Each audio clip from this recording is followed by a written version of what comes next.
All right, this is the IZ109 podcast. You're at 109 right now. This is a 20-year anniversary special. And I want to talk about the past 20 years, what has happened, what has unfolded. And let's get into it, shall we? As I open my book, my journal, the new journal that I purchased today at Larchmont Village. All right. I'm writing here 10/27, 2024. Title of this is 20th anniversary. All right. So essentially, I need to give you a setting. Um, what am I celebrating? 2004. All right, was a an interesting year, and I want to give you some highlights. I want to set the scene. Okay, so in 2004, let's see. I know Snoop Dogg released, yeah, "Drop It Like It's Hot" was a hot record at the time. Snoop Dogg's "Drop It Like It's Hot." Snoop Dogg. All right. And that was produced by Pharrell. And "Drop It Like It's Hot." The thing about Pharrell is in 2004, no, let's go back even 2 years just for illustrative purposes.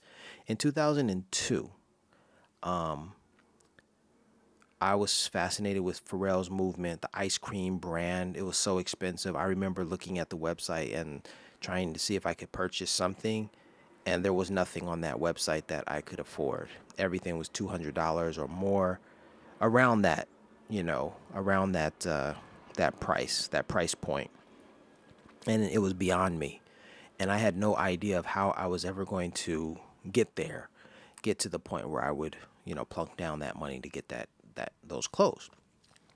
The clothes were very much, hip hop inspired, baggy jeans and hoodies and the sort. And yeah, it was beyond my price point. Now I think that I'm gonna do a search here for Pharrell Williams' age, just to put it into perspective because he's older than me. He's 51, so he's 6 years older than me. So at that time, well, dang, 20 years ago, I was 25. I was 25 years old, roughly about 25 years old. So Pharrell was already in his 30s, okay? I was just in my 20s. Pharrell was already in his 30s, an old man. And he was selling us on this kid stuff. At 31 years old, he was selling us on stuff that was very much a teenager's dream, right? Just to think about that. But I bring up Pharrell because we're talking about 2024 and 20 years since, and we're talking about Snoop just momentarily. But this idea that, you know, look at his brand, from the ice cream brand that Pharrell was promoting at the time to today. We see him wearing pink, carrying purses, and wearing jewelry that looks like it is befitting a woman, a grandmother at that. It's like 20 years have passed, and man, something is just different. In particular, something's different about, Pharrell. Um, just an observation, based upon time. Like, 20 years ago, that boy would not have been caught dead wearing that stuff. And then here we are today, and it's like, man, what are you doing? Like, well, okay, what has happened over these last 20 years is the question, really. All right. So back to Snoop. Snoop made his Snoop's album Rhythm and Gangsta. That was the 2004. That was basically the soundtrack of that time, just to give you some idea. I'll continue this conversation about music a little bit more too. Um, I wasn't a great Snoop Dogg fan. I was pulled into Snoop by the vortex. It was like you had to be you had to rep for the West. Um, I wasn't the greatest Snoop fan because Snoop released Doggy Style. That was huge. Every that put him on the map, and that was the state of hip hop in on West Coast at the time. Doggy Style. Then he released Dog Father, and I don't think I had a copy of Doggy Style. I copied that. I had a what is it? I didn't purchase a copy, but I dubbed it. I had a tape player, and I dubbed it. I didn't have the money to afford a Snoop Dogg, you know, release. And I wasn't the greatest fan. It was just like, oh, okay, he's coming with something interesting. All right, I'll give it a listen. But it's like, whatever. But Nothing But a G Thing was certifiable, platinum in my heart and in my mind. It was like, ooh, Snoop could do no wrong. So when he did come with the album, I was very much interested, but I really wasn't. I really wasn't on board with a lot of the messages. I mean, because it's gangsta, and I'm not gangsta, you know. So anyway, I'm very much cool like that, like Diggable Planets, and I'm very much into. I was into like the Far Side, and just an eclectic, music lover. All right, but there are a number of Snoop albums that I did actually purchase. Doggy Style was not one of them. I bought Dog Father. I bought The Game Is to Be Sold and Not to Be Told. That album, and then I think that was it for Snoop for many years until 2004 when I purchased Rhythm and Gangsta, and that was like my soundtrack because I would go to work and have that playing. Now in 2004, I was driving a Saturn Ion, and the trim was level 3. And so I had a nice set of rims, a nice set of wheels on my car, and I was proud of that. My car was all white, and I kept it clean, and I was proud of all of that. Proud to just keep it nice and clean, even though it wasn't the sexiest, it wasn't the fastest, it was nothing, right? It just got me from point A to point B, and it looked clean and it looked good. But being a black man driving around in a white car at that point in time, I remember getting looks, by people, and especially it was an Asian person who looked at me like, "What are you doing? What do you think you're doing?" And I'm like, "Excuse you? Like I'm keeping my car clean and I'm doing my thing. I'm Larry Wiggs. I could do this." But it was kind of like my my cleanliness and my on pointness. They weren't looking for it. They weren't checking for it. They were looking for someone who was run down and who was dirty and who was, trifling. And there was nothing trifling about me. I remember that. I had a moment there where I was like, they want me to be trifling. They want to see a trifling black man. They don't want to see a black man who's put together, all right, who has who has things going for himself. They don't want to see that. They want to see this nonsense. And not only do they want to see some nonsense, they want to navigate around the nonsense. Like, black people, we don't mess with them. And I'm like, no, I'm someone you need to mess with, right? I wasn't trying to say I'm different than those brothers over there. I'm not, yes, I was trying to say I'm not like those guys. I was saying that because I'm not gangsta. I'm not that. But I wasn't saying they're bad people. I was saying the way that I express my blackness is different. The way that I express my gangsta is different. The way that I express myself is different from them. And I shouldn't be discounted simply because of the fact that the quality or the trait that we share, between us, that is obvious that we're black, should be, something that you use to, judge us,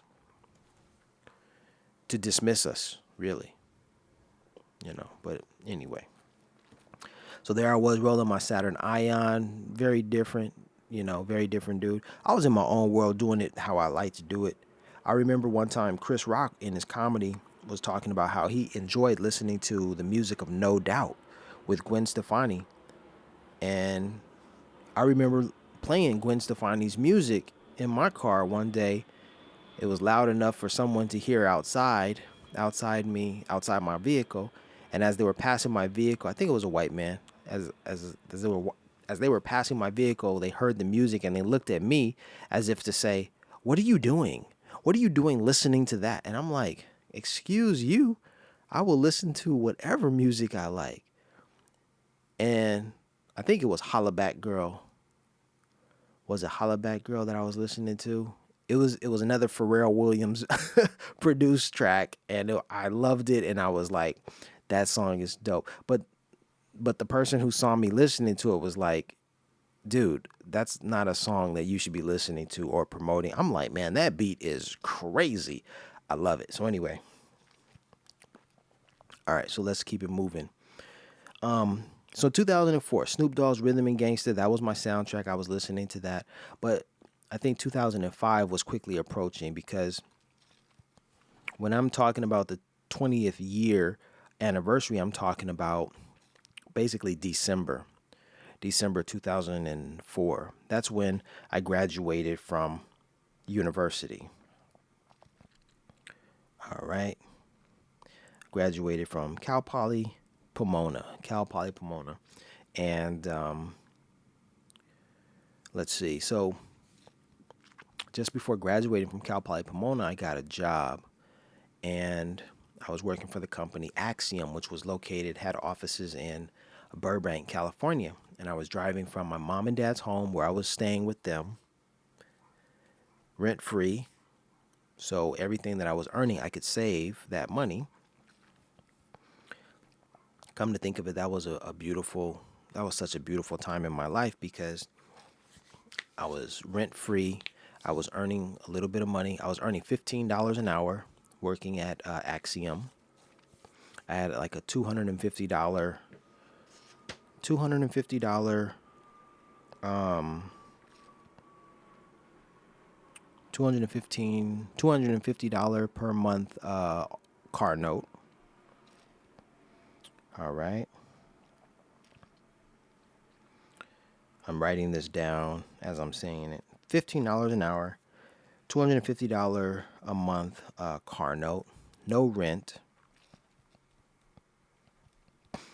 and I was about to graduate. So I had the job. Let me tell you about this job. The job um, I had, they told me it was a temporary assignment. This was my very first temporary assignment, and they told me that it would last 3 months. And the fact that I had a black belt in martial arts, this was the this was one of the reasons why I was hired. The woman who hired me, her name was Fern Nordskog. She's around. I've checked her out on, I think, LinkedIn, but she's private. She's very private, so she doesn't do the social media. You can't really find her. But I believe she's. Last time I checked, she was around. She had a profile, but I think it was a private profile or something. I couldn't access her. Anyway, Fern Nordskog hired me to work at Axiom, and she mentioned that my martial arts career, the fact that I had stuck it out and achieved a black belt, a second degree black belt at that, that showed my determination, stick to itness, and that was great.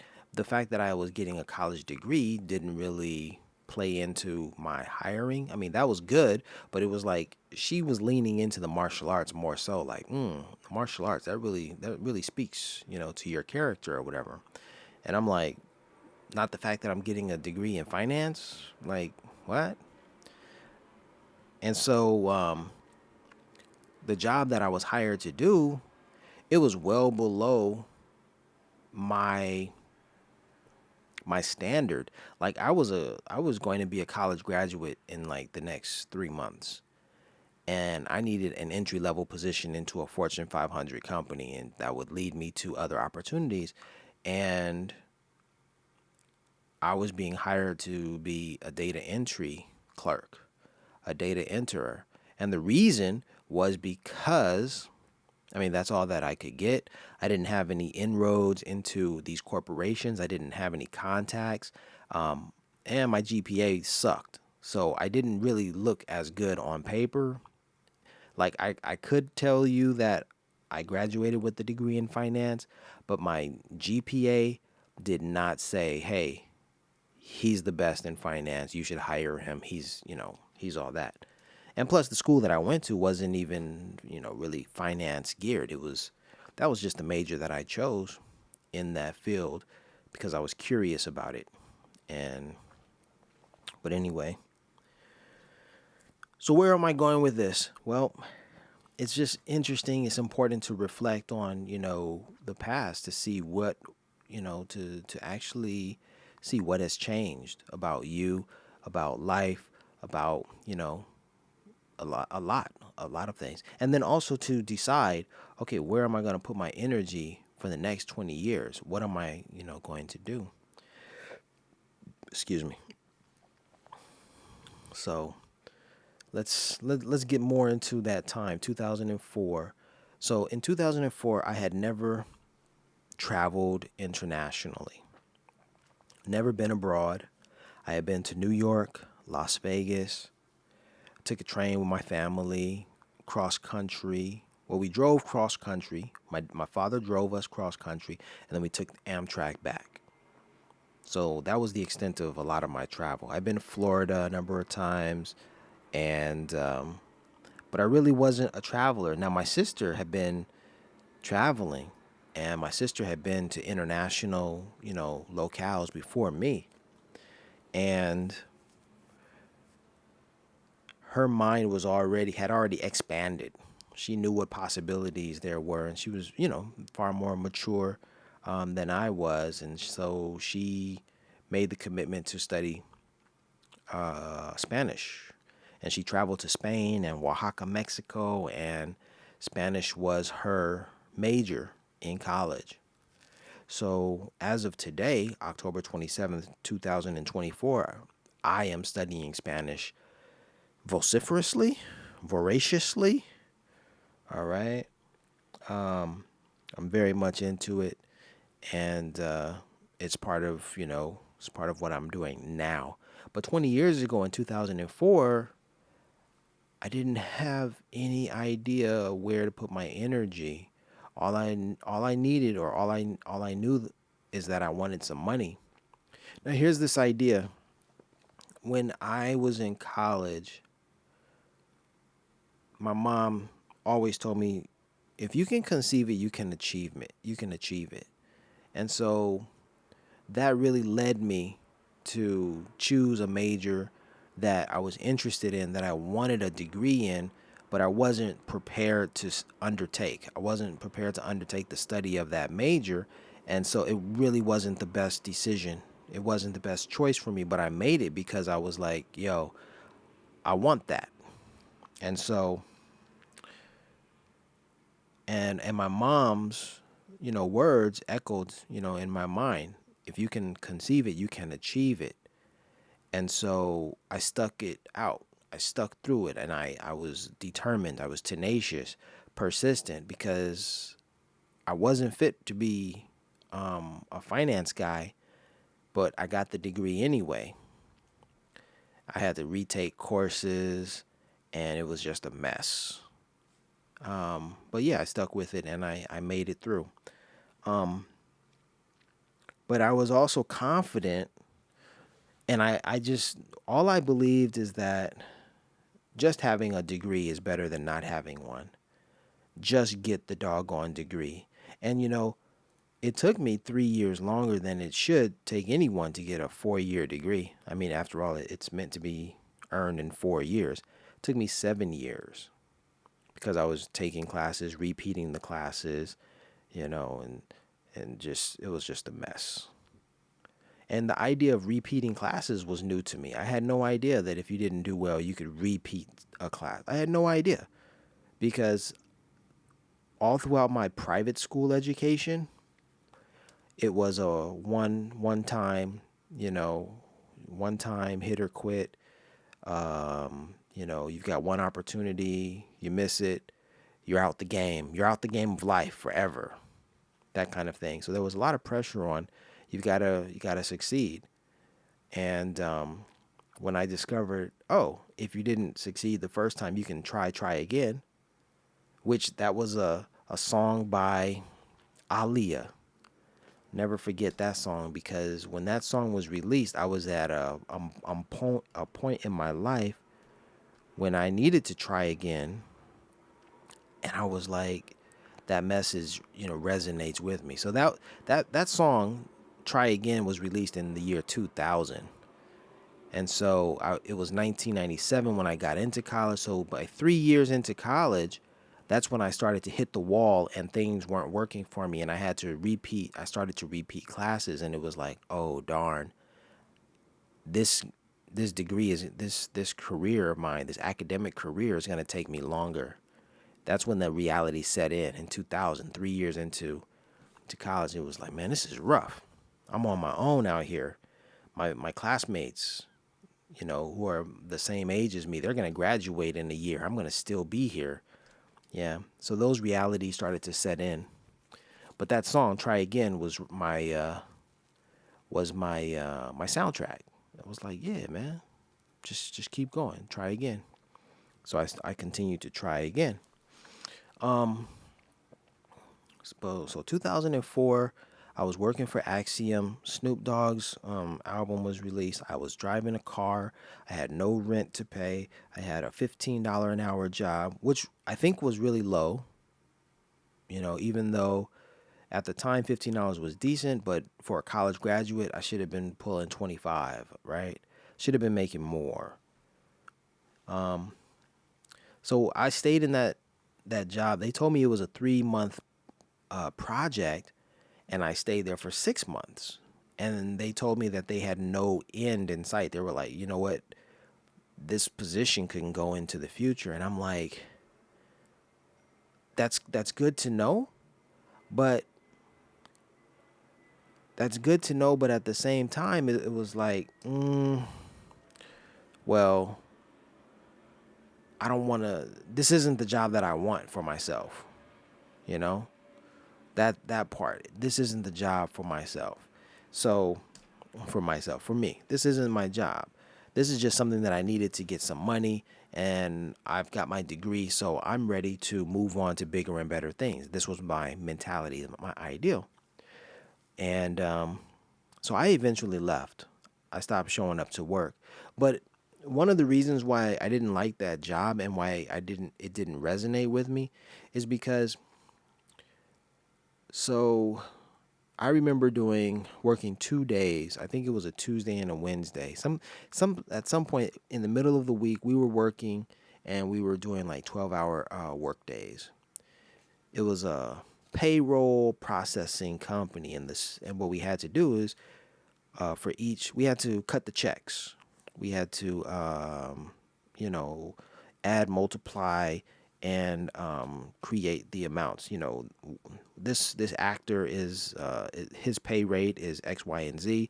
We need to figure out how much to pay him for the number of hours he or she worked.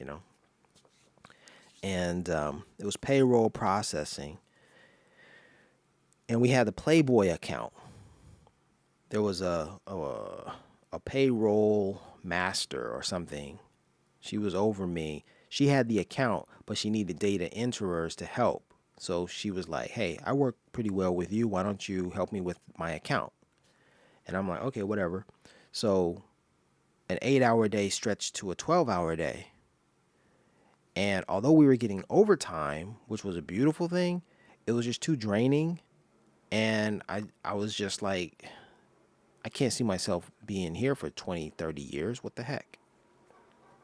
So it just wasn't in me. It just didn't jive with me. And I was like, there's something better out there for me. And plus, I was driving such a great distance to get to that job. I was like, man, isn't there something, like, my situation could be better, couldn't it? That was the question I asked myself. And so after the 6 months, I said, man, I've been here longer than you guys expected me to be here, because you told me it was a 3 month period. Although you guys probably have this job, or rather, you guys have me for the you guys have had me for this amount of time. That's all the time I'm going to give you. I'm out of here. That was my attitude. And so I left. I didn't quit. I just didn't show up to work. And after a few days, they called me, and Fern called me, I guess, and she was like, "Larry, you can't just leave your job." And I'm like, "Yeah, well, I don't want to go back there." She's like, "Well, you got to come into the office so you can fill out this paperwork, whatever, so that it's official." So when I got to the office for to fill out the paperwork, basically they were turning the tables on me, saying, "Hey, we fired you," or something. That's the way I remember it. Oh my gosh, excuse me.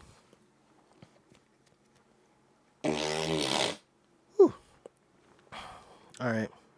So when I left that job, I left all the security that I had in the world. I mean, other than my mom and my dad, but by the time I left that position, everything was shaky because from that point on, I didn't have anything concrete. I was standing on shaky ground.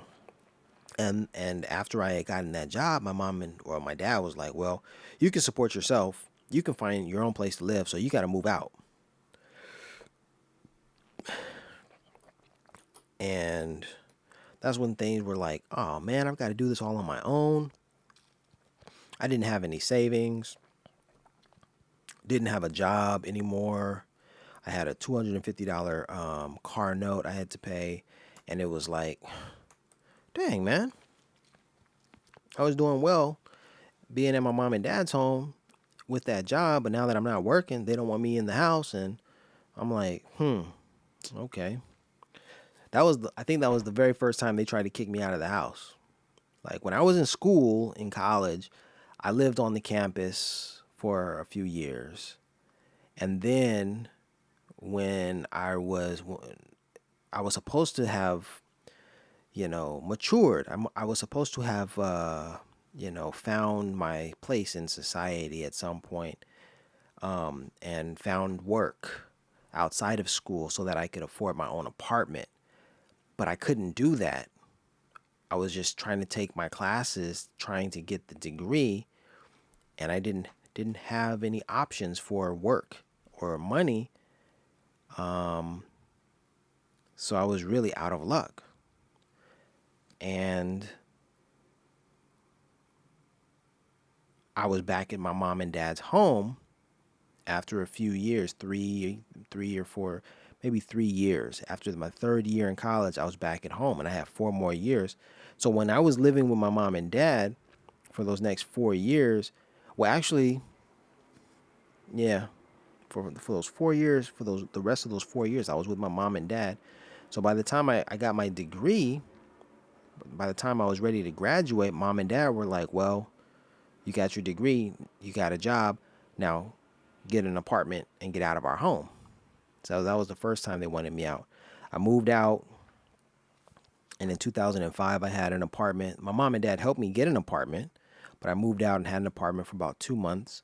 And then I got another job, and then, which I only had that job for another 3 months. And, but when I got this other job, I moved from the apartment that my mom and dad provided for me after living there for 2 months, and I moved very close, very near the school where I was working, as a staff accountant. That was the next job, but I only held that job for 3 months. So between 2004 and 2007, everything was shaky, unstable. It was a mess. Nobody wanted to deal with me. Nobody cared about me. Nobody said, "Hey, that kid has a college degree. That kid has a black belt in martial arts. That guy is smart. He's broadened his horizons because he didn't just focus on in one area of study, but he went from he's good, he speaks English, okay, but he also knows math and he knows the sciences. His mind has expanded." No one was looking at these qualities or these traits and saying, "Man, I can talk to that guy about anything." And, he's darn good because, yeah, I'm sure he can figure it out. He can help me figure some things out. We can talk, we can work on it. No, everybody wanted a workhorse. Hey, you do this and do it now, and then do it again and keep doing it. They wanted a workhorse. And I wasn't a workhorse. I saw the big picture, or at least I thought I saw the big picture, and I was like, yeah, well, like, how can we tweak this?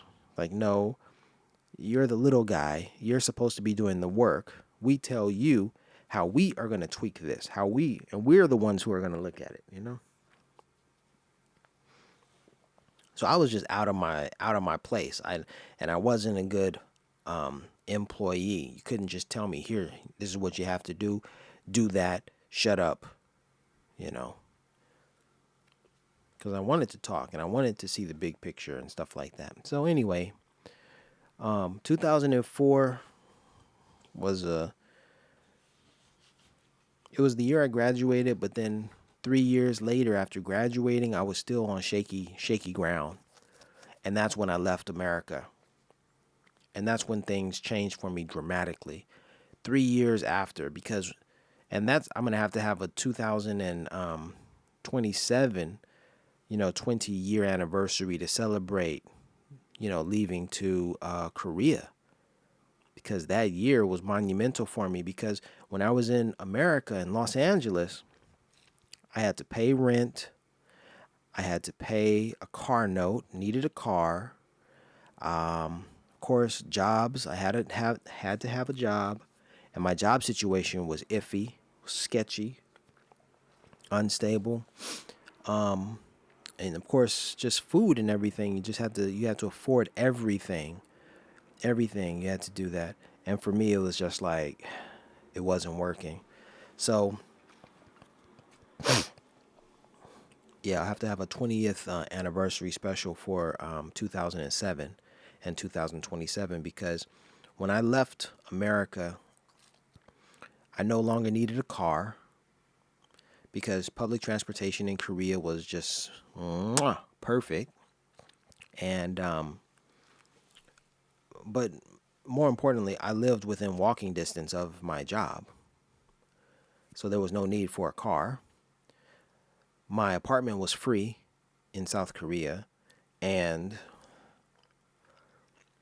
and I had a job, and the job was paying very well because of the exchange rate at that time. 2007, it was more favorable to be in Korea and send money home rather than do the opposite, right? Right. Today, the dollar is stronger than the won, but back then the won was stronger than the dollar, and so you could use the won to purchase more dollars, which was a fascinating reality. When I moved to Korea, and I thought, wow, if I send money back to America, I'm going to be richer. Not so today. It's the other way around. But yeah, so 2004, that's what it was. I was making $15 an hour, $250 car note. I had zero rent to pay until my mom and dad kicked me out. But then let's fast forward 20 years later, 45 years old, and I'm earning about $50 an hour now. It's not a lot of money. It really isn't. But I'm making it work. Sadly, I have a car note that's almost three times. Right? Wait, 250, 270. No, it is three times the car note that I had back in 2004. I mean, it could have been less, but I asked for all of the accoutrement, all of the stuff, because I was just like, I didn't know what I was doing when getting the car. When you buy a car, you're supposed to just buy the car, just buy the damn car, and I guess hope that the car isn't a lemon. The warranties and stuff like that. No, I don't buy that stuff. But I bought into that, which is why my note is so high. Um, yeah, so I'm paying like almost $800 a month for the car now. Wow. And then as far as rent goes, what I'm paying, because I have the support of my mom and my dad, I'm paying reduced rent, which is a blessing because I couldn't afford this lifestyle that I'm living now. I'm like I'm a ghost. Like my situation is just so abnormal. It's such an aberration that it doesn't exist. So for me to actually exist in this space, it's like you exist but you don't exist. It's like it's you're nebulous. It's like what is this, man? What's going on here? But yeah, thank God for my mom and my dad for their support. None of this would be possible. But yeah, 20 years later, and what more can I say? So today I've got reduced rent, $50 an hour. I do have a job. I've been working it for, 2 years. This is my third year as a substitute teacher for LAUSD, and 20 years ago that was the hurdle for me. One of the reasons why I couldn't get hired is because I hadn't established a work um, history. I had a resume, but they were like, "Well, you haven't worked anywhere for 1 year or more." Now the Latino students I went to school with, they were working and going to school. But I was trying to just focus on school, so I wasn't trying to do the work. I wasn't trying to complicate my life by working. I just used my student loans to get by. But they had the advantage because when they graduated with their degrees, they already had jobs at Bank of America and other places, and they were going to use their degrees to advance in their careers. But again, there weren't any blacks in the jobs that I was even applying for. So when I sat for an interview around 2004, the Indian woman I was sitting across from told me, "Well, this has been a learning experience for you, hasn't it?" She was referring to the fact that, "Hey, you came all the way here for this job interview. I just spoke with the hiring manager, and he said, 'Where does he fit in?'" And the answer was basically on both of their faces, like, "Well, we don't. Neither of us know where this guy fits in." So she comes to me and she says, "Well, this has been a learning experience for you, right? Like, don't do this again. Don't go to a job that you're not going to be hired at because you're not going to fit in. You should know your kind doesn't work here, won't get hired here." This is all that was baked into that statement and baked into that question that she posed to me. So these are the life and times of Larry Wiggs. I'm just talking about the 20 years that have passed. Um, yeah, Pharrell Williams, 6 years older than me. He was selling stuff for $200-300, and Snoop was in front of us in front of us talking about drop it like it's hot, and he was smoking his weed, and he continues to smoke his weed 20 plus years on, and I didn't do any of that. I didn't have a brand. I didn't have anything to sell. I wasn't smoking weed because that wasn't, the thing to do. I wasn't drinking. I didn't drink. I didn't do any of that stuff. And but Korea changed everything for me because Korea gave me a platform. Korea said, "All right, you're good. Figure yourself out now from this point on." And it gave me the space to think, to focus, and to explore the world.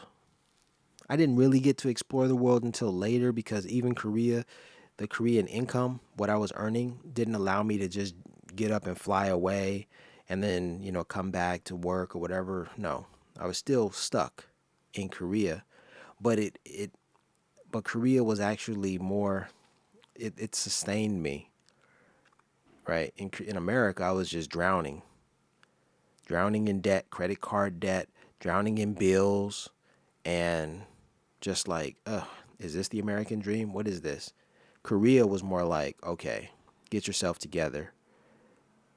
We have so many opportunities, so many things for you to explore, learn about, and you can see the world from another perspective. So check it out. use this to your advantage. And that was the beauty of living in South Korea. 20 when I moved there 17 years ago. But before then, things were rough in 2004 for me. But we're here, you know. Thank the Lord. Thank Jah. All right, I'll end it here. Peace and blessings from IC 109, the 20th anniversary, 2004 until 2024. Just some things that were on my mind, some things that I wanted to talk about and express and describe. You're at 109 right now.